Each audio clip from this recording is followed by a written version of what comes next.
மாதா TV நேயர்களே, உங்கள் அனைவருக்கும் கடவுளின் அருளும் ஆசிரும் உரித்தாகுக. எவரும் இரு தலைவர்களுக்கு பணிவிடை புரிய முடியாது என்ற ஒரு செய்தியை இன்றைய நாளில் ஆண்டவர் இயேசு கிறிஸ்து நமக்கு முன்பாக வைக்கிறார். இன்றைய நாளில் நமக்கு ரொம்ப எளிதாக உலகத்தோடும் இறைவனோடும் உறவு கொண்டு இருக்கலாம் என்ற ஒரு எண்ணம் அதிகமாக உருவாகி இருக்கிறது. பல நேரங்களிலே இந்த உலக நாட்டத்தோடு உலக சிற்றின்பத்தோடு அதிக ஈடுபாடு கொண்டிருந்தும் ஞாயிற்றுக்கிழமைகளிலே திருப்பலியில் கலந்து கொள்வதும் அது ஒரு இயல்பாக மாறிக்கொண்டிருக்கிறது. ஆனால் கிறிஸ்துவின் வார்த்தை உயிருள்ளது, ஆற்றல் மிக்கது, இருபுறமும் கூர்மையாக இருக்கக்கூடியது. ஆகவே நம்முடைய உள்ளத்தை இன்றைய நாளில் இது ஊடுருவி இருக்கிறது. ஒரு மனிதரால் நிச்சயமாக உலகத்திற்கும் இறைவனுக்கும் பணிவிடை புரிய முடியாது. உலகத்திற்கும் இறைவனுக்கும் நம்பிக்கைக்குரியவராக இருக்க முடியாது. உலகத்திற்கும் இறைவனுக்கும் உண்மையுள்ளவர்களாக இருக்க முடியாது. உலகத்திற்கும் இறைவனுக்கும் பிரமாணிக்கம் உள்ளவர்களாக இருக்க முடியாது என்ற ஒரு செய்தியை கொடுக்கிறார். இந்த உலகம் மனிதர்களாகிய நம் அனைவருமே சுயநலவாதிகளாக மாற்றிக்கொண்டிருக்கிறது. பிறர் சிநேகம் என்பது இல்லாமல் போய்கொண்டிருக்கிறது. நான், எனது குடும்பம், எனது உறவுகள் என்று ஒரு வட்டத்தை உருவாக்கி அவற்றிலே வாழக்கூடிய ஒரு சூழலை இந்த உலகம் எனக்கு கற்றுக் கொடுத்து கொண்டிருக்கிறது. ஆனால் இறைவன் உன்னை நேசிப்பது போல உன் அயலானை நேசி என்ற ஒரு மாற்று சித்தாந்தத்தை, இந்த உலக சித்தாந்தத்திற்கு எதிராக இருக்கக்கூடிய சித்தாந்தத்தை, கருத்தியலை கிறிஸ்து நமக்கு கொடுக்கிறார். எப்படி நம்மால் இந்த உலகத்திற்கும் கிறிஸ்துவிற்கும் நம்பிக்கைக்குரிய சீடர்களாயிருக்க முடியும்? ஆகவே நாம் கிறிஸ்துவை அன்பு செய்ய வேண்டும் என்றால் இந்த உலகத்தை நிராகரித்து ஆக வேண்டும். இது ஒரு இயற்கையாக வரக்கூடிய ஒரு செயல்பாடாக இருக்க வேண்டும்.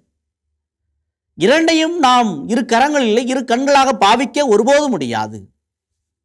ஆகவே கிறிஸ்துவின் கருத்தியலை, கிறிஸ்துவின் வார்த்தைகளை நாம் வாழ்வாக்க வேண்டும் என்றால் இந்த உலகத்தை, உலக சித்தாந்தங்களை, உலக சிற்றின்பங்களை நாம் புறக்கணித்தாக வேண்டும் என்பதைத்தான் இன்றைய நாளிலே ஆண்டவர் இயேசு கிறிஸ்து நமக்கு சொல்லுகின்ற மிக முக்கியமான செய்தியாக இருக்கிறது. அன்புக்குரியவர்களே, அவ்வாறு நாம் இந்த உலகத்தை புறக்கணிக்கிறோம் என்றால் கிறிஸ்துவை நாம் முழுமையாக அன்பு செய்கிறோம் என்பது பொருளாகிறது. இணைச்சட்ட புத்தகம் 6வது அதிகாரத்தில் இதைத்தான் வாசிக்கின்றோம்.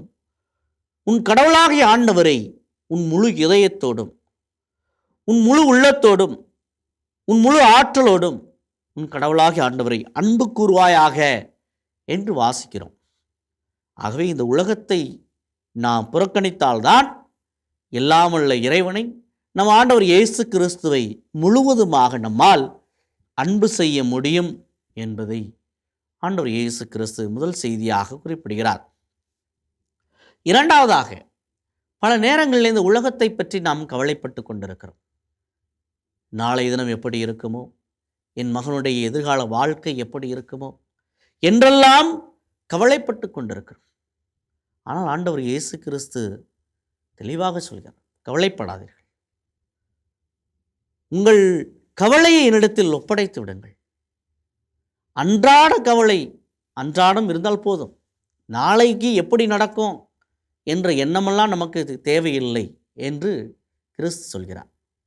இதைத்தான் புனித பேதுரு தான் எழுதிய முதல் கடிதம் 5வது அதிகாரத்தில் குறிப்பிடுகிறார். உங்கள் கவலைகளை எல்லாம் ஆண்டவரிடத்தில் ஒப்படைத்து விடுங்கள், ஏனெனில் கிறிஸ்து உங்கள் மீது கவலை கொண்டுள்ளார் என்று புனித பேதுரு குறிப்பிடுகிறார். ஆகவே கிறிஸ்து என் கூட இருக்கின்ற பொழுது நான் எதை குறித்து கவலைப்பட வேண்டும்? என் ஆண்டவர் என் கூட இருக்கின்ற பொழுது நான் எதை குறித்து அஞ்ச வேண்டும்? எதை குறித்து நான் கலக்கம் அடைய வேண்டும் என்ற ஒரு கேள்வியை நாம் அடிப்படையிலே எழுப்ப வேண்டும். பல நேரங்களிலே கிறிஸ்து என் கூட இருக்கிறார் என்பதை உணராத பட்சத்தில் தான் பல நேரங்களில் நாம் கவலைக்கு உள்ளாகிறோம். தேவையற்றவற்றை குறித்து கவலைப்பட்டும் கலக்கமடைந்து கொண்டிருக்கிறோம். ஆகவே உண்மையாகவே கிறிஸ்து என் கூட இருக்கிறார், கிறிஸ்து என்னை வழிநடத்துகிறார், கிறிஸ்து என் வாழ்வின் ஆதாயமாக இருக்கிறார் என்று உணர்வோம் என்றால் நாம் எதை குறித்தும் கவலைப்பட மாட்டோம். அன்புக்குரிய சகோதர சகோதரிகளே, ஆகவே நாம் நம்மையே சுய ஆய்வு செய்து கொள்வோம். இதுவரை நான் யாருக்கு பிரமாணிக்கமாய் இருந்திருக்கிறேன்? யாருக்கு நான் உண்மையுள்ளவனாக இருந்திருக்கிறேன்? உலகத்திற்கா, இறைவனுக்கா என்று ஒரு கேள்வி எழுப்ப வேண்டும். நான் இறைவனை நம்பினேன் என்றால் எதை குறித்து நான் கவலைப்பட மாட்டேன் என்ற ஒரு கேள்வி, என்ற ஒரு எண்ணமும் நம்மிடத்தில் வர வேண்டும். ஆகவே இறைவனிடத்தில் உருக்கமாக ஜெபிப்போம். இறைவனுக்கு மட்டுமே அன்பு செய்ய முயற்சிப்போம். எதை குறித்து கவலைப்படாமல் இருப்போம். இறைவன் நம் ஒவ்வொருவரையும் நிறைவாக ஆசீர்வதிப்பாராக. ஆமென். இயேசுவுக்கே புகழ், இயேசுவுக்கே நன்றி. மரியே வாழ்க.